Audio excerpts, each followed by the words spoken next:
Bom, depois dessa incrível aula, né? A introdução do ciclo formativo, exatamente como eu tinha planejado, exceto a parte dos problemas técnicos, né? Mas a escolha dos dois professores, né? Professor Júlio Blum e professora Daniela Giuliani, foi perfeita, assim. A interação, na verdade, imagino que vocês tenham trabalhado juntos, assim, para montar essa aula, porque o professor Júlio falou, a professora Daniela apresentou, trouxe esse contexto histórico, depois voltou a fala para o professor Júlio para fechar, para completar, para introduzir de fato, né? Olha, verificando aqui a programação, eu menciono mais uma vez como essa introdução ela foi importantíssima, por exemplo, para que a gente, de fato, esteja mais, para que seja possível para quem, por exemplo, não tinha, de fato, se inserido inicialmente na temática, possa conhecer as experiências nacionais, possa conhecer as experiências do ponto de vista dos governos, né, mas que possa, de fato, conhecer a partir de uma informação, de um conhecimento inicial sobre o tema, né? Então, fiquei muito contente com a apresentação dos colegas. Inclusive, eu tomei a liberdade, porque eu fiquei preocupada com o tempo, né, devido ao problema técnico do início, eu tomei a liberdade de encaminhar para os dois professores algumas questões que, à medida que vocês foram apresentando, elas foram sendo colocadas no chat, né? Então, eu acho que a gente poderia fazer uma fala final, assim, com alguns comentários, porque, como eu mencionei, a ideia aqui não é que a gente saia, de fato, respondendo a todas as questões, porque na minha fala inicial, inclusive, eu comecei dizendo que nós temos muitas perguntas ainda para serem respondidas, né? Eu percebi quanta coisa a gente precisa fazer para trabalhar um pouco mais a questão da agroecologia, viu, professor Gilda, o seu esclarecimento, a sua menção, né, a diferir inicialmente a questão da agricultura, da agroecologia para a questão dos produtos orgânicos, que de fato, mesmo na academia, as pessoas costumam fazer essa confusão. A sua observação quanto à perspectiva da agroecologia não ser essa simples, como você mencionou, substituição de insumos, então parece que é óbvio, mas de fato muitas pessoas desconhecem, né? Então perceba que nas questões que nós tivemos aqui dos nossos, né, de quem está nos assistindo, também muitas dúvidas que a princípio podem soar como óbvio para algumas pessoas, mas de fato não. Eu mesma achei algumas questões muito interessantes que foram colocadas aqui, né? Inclusive mencionando a questão da agroecologia, porque assim, a gente fala na região metropolitana, mas a professora Daniela percebeu que, por ela trabalhar o maciço de Baturité, eu queria mencionar que a gente teve inscrição, né, de todo o Ceará, na verdade, a gente teve inscrição de todo o Brasil. Então, quando você menciona a questão do maciço de Baturité, eu acho que algumas realidades vêm à tona, acho que as pessoas têm curiosidade, querem entender. A nossa região metropolitana tem 19 municípios. Eu imagino que as realidades elas sejam bem diferenciadas, desde o projeto ali pensado pela prefeitura, pela escola, mas também de uma política que, embora você tenha apresentado, professora Daniela, né, trouxe aqui todo o contexto, inclusive dessa política do ponto de vista nacional, mas a gente sabe as fragilidades e as limitações para que a gente, de fato, né, a gente tem os nossos planos aqui, Fortaleza 2040, a gente tem uma possibilidade, a gente tem isso, mas de fato, o que a gente consegue alcançar, o que é viável, né? Bom, então os colegas aqui gostariam de saber também do ponto de vista das práticas individuais, né? Será que elas são uma boa iniciativa para a gente pensar e alcançar uma promoção de política pública, né? A gente tem aqui o pessoal da licenciatura, né, que pensa a questão da contribuição e da implementação da agricultura urbana do ponto de vista das escolas, né? Como é que as escolas podem contribuir nesse processo. Professor Júlio, o senhor foi provocado de uma outra forma, né? Os colegas aqui quiseram saber desde o que de fato seria a permacultura, porque eu acho que as terminologias, as nomenclaturas, às vezes elas causam mesmo uma confusão, mas também outros quiseram saber, por exemplo, como as universidades, né, e os consumidores, eles podem contribuir para o avanço dessa agroecologia, ao passo que também querem se preocupar em saber da segurança de se produzir na cidade. Citaram, inclusive, aqui a questão das fossas sépticas, né, para pensar se esse alimento que é produzido, se ele é seguro para consumo nesse sentido. Questionaram, inclusive, o que se faz dentro da universidade. As pessoas também, os colegas também querem saber. Eu acho que tem muita coisa feita, eu penso que a gente esteja articulando, a gente está com dificuldade de articular todos esses projetos e principalmente de apresentar para a sociedade tudo isso que tem sido feito, né? Então, por gentileza, eu acho que a gente poderia começar pela professora Daniela, né, que estava mais caladinha aí. É só uma fala final, tá? E um comentário final sobre essas provocações e essas questões. E no mais, já adianto aqui o meu agradecimento pela belíssima exposição dos dois colegas. A aula, assim, de introdução foi perfeita. Muito obrigada. Então, obrigada, né, para todos que estão aqui conosco ainda e que estão participando, né.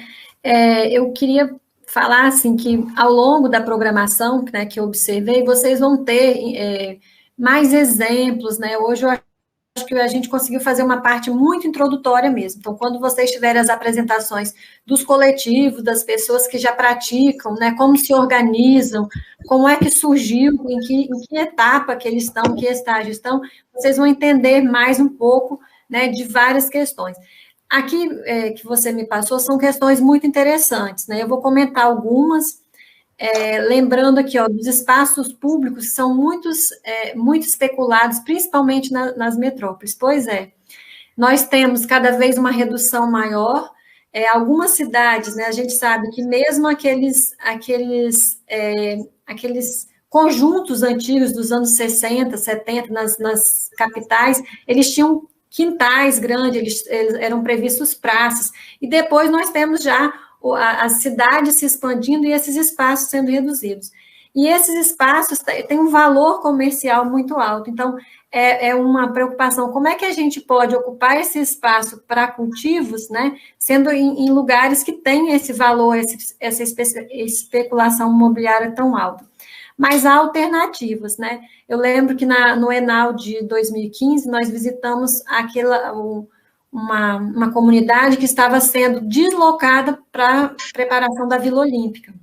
E ali existiam, né, muitas áreas de cultivos que ainda estavam resistindo.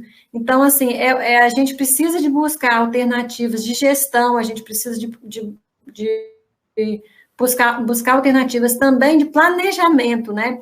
E como as cidades já estão ocupadas, eu penso que as comunidades, cada um sabe o seu local, o seu bairro, a sua rua, de ver as possibilidades que existem. Junto com o poder público, lógico, de pensar quais as possibilidades também de criar esses espaços, né? Nós temos hoje muitos bairros, muitas áreas urbanizadas, né, ocupadas, mas que têm um mínimo de condição, né? E o Júlio tratou aqui da questão energética, da questão da ecologia, né? E aí eu já vou responder uma parte inicial aqui, que você falou sobre as iniciativas do Maciço de Baturité, né, que é uma região, saindo da região metropolitana de Fortaleza em relação à Serra.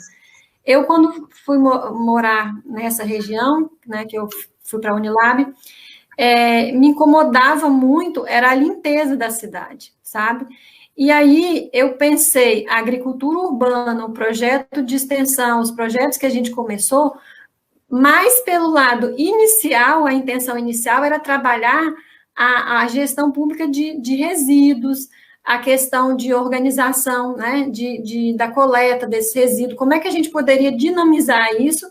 Por quê? Porque para a gente fazer uma agricultura de qualidade, de ter segurança nos alimentos, nós precisamos também do ambiente, né, como o Júlio falou, de uma água que seja reaproveitada e que ela não seja passada por um monte de lugares que possam contaminar essa água para usar na agricultura, né? Então, existem algumas iniciativas, sim, também a parte de produção com feiras, né, possibilitar as pessoas que já produzem nas suas cidades, nos seus locais, de comercializar, de dinamizar isso. Uma outra pergunta né, que se existe política de pagamento por serviços ambientais voltada à agricultura urbana. Eu desconheço, sabe? Eu não conheço se existe. Também a pensar a partir da produção das universidades, sim. Existem moradias em universidades brasileiras que já têm as suas próprias hortas, as moradias universitárias, né, que existe um espaço de experimentação, dependendo da universidade também, mas que já produzem algumas hortaliças, hortas frutíferas dentro dos espaços do campus, né, e a gente pode, dependendo do local, isso consegue avançar ou não, por questão de área ou por outras questões, mas isso também deve ser pensado. Deixa eu só... Como pensar na agricultura como uma prática individual, mais do que uma prática individual? Eu acho que os coletivos de agricultura urbana, as pessoas que se encontram, que têm esse objetivo, têm pensado mesmo como prática coletiva. E a outra questão que foi colocada é como é que as escolas podem colaborar com isso.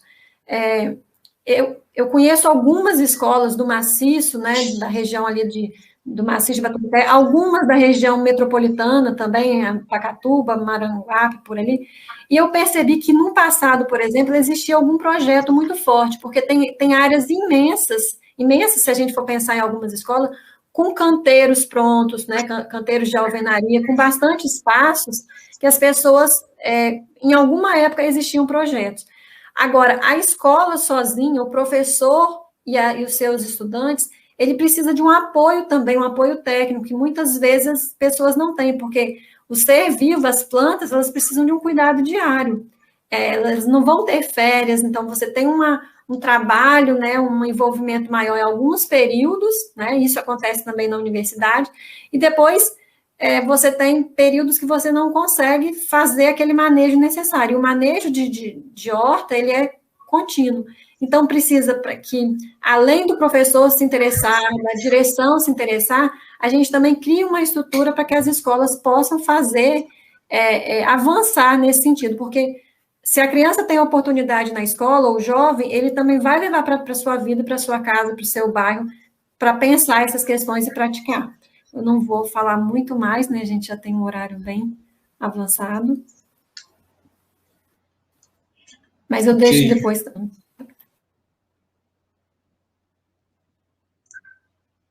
Passou a bola para mim, Dani? Sim, desculpa, Júlio, pode falar. Ok. Vamos lá, então. Então, tem algumas questões aqui levantadas, algumas delas bem interessantes. Vamos fazer um comentário geral a respeito disso. A primeira pergunta é como as universidades e os consumidores podem contribuir para o avanço da agricultura agroecológica. Bom, as universidades, fazendo esse tipo de projeto que a professora Ayara está fazendo, um projeto de extensão, estimulando aí o conhecimento de práticas agroecológicas na agricultura, projetos de extensão, como o da professora Dani, de implantação de hortas urbanas lá no Maciço do Baturité. Então, a universidade ela tem um potencial muito grande em projetos de extensão, mas não só isso. Então, a universidade, eu vejo que a principal função da universidade nesse ponto é formar profissionais capazes de dar assistência técnica para uma agricultura com base agroecológica. E os consumidores, como é que eles podem fazer isso? Os consumidores escolhendo da onde eles compram os seus alimentos.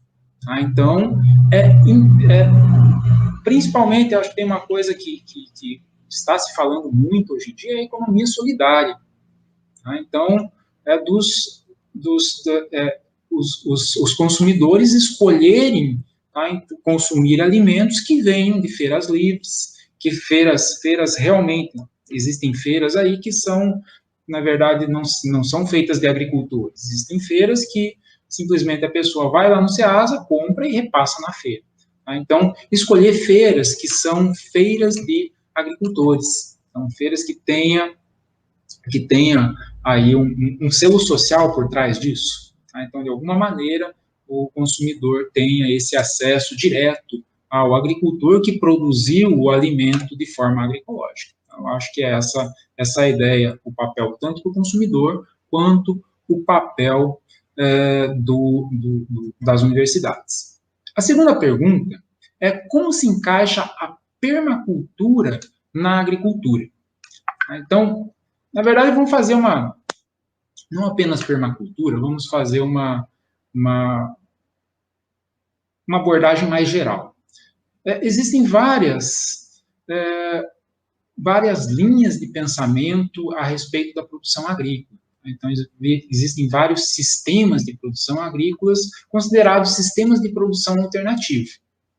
Então, dentre esses sistemas, a agricultura orgânica é uma delas, a agricultura natural, a permacultura, a agricultura biodinâmica, são todos sistemas de produção agrícolas alternativos. Alternativos ao quê? Alternativos aos meios convencionais de produção agrícola. Então, todos eles têm uma ideia de produzir de forma mais sustentável, usando melhor os recursos. A permacultura, ela pensa nessa melhor utilização de recursos, não só na agricultura, mas também nas outras atividades humanas, nas moradias, em tudo. Tá? Então, no aproveitamento de recursos, de restos, não só de restos orgânicos, de qualquer tipo de recurso que esteja sobrando. Tá? E a agroecologia, ela se aplica muito bem. Tá? Então, a agroecologia é a ciência que dá suporte a esses tipos de agricultura. Tá? Então, a agroecologia ela serve como uma ciência guarda-chuva para dar suporte a essas agriculturas alternativas, incluindo a agricultura orgânica. Tá? Então, que eu citei lá no início, eu falei que a agricultura orgânica não é agroecologia, mas, na verdade, a agroecologia ela tem um papel muito importante em gerar conhecimento para a agricultura orgânica e gerar conhecimento também para sistemas de permacultura. Bom, a terceira pergunta que eu tenho aqui é a respeito dos pagamentos por serviços ambientais. Assim como a Dani, eu também não sei responder. Tá? Então, não tenho notícia de nenhum sistema de pagamento por serviços ambientais voltados à agricultura urbana. A quarta pergunta que eu tenho é que se é seguro produzir nas cidades, por exemplo, que poderia causar contaminação dos alimentos, fossas sépticas, por exemplo. Então, contaminação de alimentos nas cidades, eu vejo que fossas sépticas, não tem como uma fossa séptica causar contaminação de alimentos. Por quê? Porque as plantas, elas não absorvem compostos orgânicos. Então, o que vai para uma fossa séptica pode ter o que tiver lá de contaminação orgânica que a planta não vai absorver. Tá? Então, existem exemplos, inclusive, de fossas onde a planta é cultivada em cima da fossa exatamente para aproveitar a água e aproveitar os nutrientes lá dos dejetos humanos. Tá? As fossas sépticas poderiam causar algum tipo de contaminação se as fossas sépticas contivessem algum tipo de resíduo tóxico, tá? Como, por exemplo, metais pesados, o que não é comum em residências urbanas. Tá? Então, normalmente, esgotos de áreas urbanas não têm esse tipo de contaminação. Tá? Então, eu vejo que fossa séptica não é um problema. O que mais que poderia? Eu estou pensando aqui, mas eu não estou vendo outras possibilidades de contaminação, a não ser as mesmas da agricultura rural. Tá? Então, coisas que o agricultor coloca lá para controlar alguma coisa que pode causar aí algum problema. Tá? A poluição urbana poderia causar algum problema? Fuligem, alguma coisa? Eu imagino que só se tivesse próxima a fábricas, indústrias que tivessem essa deposição de resíduos. Mas vejam que, na verdade, a planta, ela não vai absorver tudo que cai sobre ela. Tá? Então, se a gente está numa área que tem essa deposição de resíduos por foligem, por exemplo, que vem pelo ar, eu não vou me preocupar com a planta que eu estou comendo lá, eu devo me preocupar com a sujeira que está aqui em cima da minha mesa. Tá? Então, a sujeira que está caindo em cima de mim diretamente é mais prejudicial a mim do que a planta, do que eu comer aquela planta que está recebendo aquilo. Então, eu vejo que só em condições muito específicas, algum tipo de contaminação como essa poderia causar algum problema. Dani, você pode me ajudar aí? Tem alguma ideia de alguma coisa a mais? Também observando o histórico da área, né? Porque em centros urbanos a gente não sabe qual é o histórico anterior. Então, se você, como o Júlio falou, se existia uma fábrica, se existia alguns dejetos alguns rejeitos naquela área, então você pode fazer uma análise de solo e ver, olha, aqui já teve contaminação por metal pesado ou por, né, alguma outra coisa que a planta consegue absorver, né, não por deposição, mas por ter depositado no solo, mas isso é mais raro, vamos dizer, de uma região já conhecida, né? Se existia por exemplo, funilaria, algumas trabalhos específicos que têm alguns contaminantes que a gente sabe que indo para o solo, as plantas podem absorver. Mas isso também é fácil de ser identificado, né, Júlio? Sim. Então, análise deposição de lixo químico, alguma coisa assim, seria um problema mesmo. Então, deve conhecer o histórico da área. E para finalizar, aqui está mais uma pergunta, mas a pessoa mesmo colocou, é mais uma reflexão, né? E pensar que as universidades públicas de Fortaleza têm tanto espaços para produzir, entretanto, não se produz uma cebolinha para restaurantes universitários. Bom, assim como a reforma agrária no meio rural é complexa, a reforma agrária dentro de uma universidade pública também é complexa. Então, o meu departamento, por exemplo, o Departamento de Ciências do Solo, apesar de ser o Departamento de Ciências do Solo, não tem um palmo de chão dentro da universidade. Então, a gente tentou isso junto ao centro lá de Ciências Agrárias, a gente não conseguiu. Tá?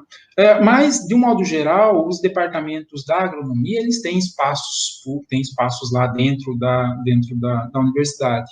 Então, o departamento de zootecnia tem espaço e produz lá dentro, produz cabra, produz suínos, produz codornas, produz coelhos. Tá? O departamento de fitotecnia tem a área da horta. A horta também é uma área produtiva, é uma área de pesquisa, mas é uma área produtiva. Então, muitas das pesquisas dos alunos retornam em alimentos, esses alimentos eles não podem ser comercializados, e eles não têm essa função de abastecer o restaurante universitário, mas na maioria das vezes eles são distribuídos entre as pessoas que os produziram.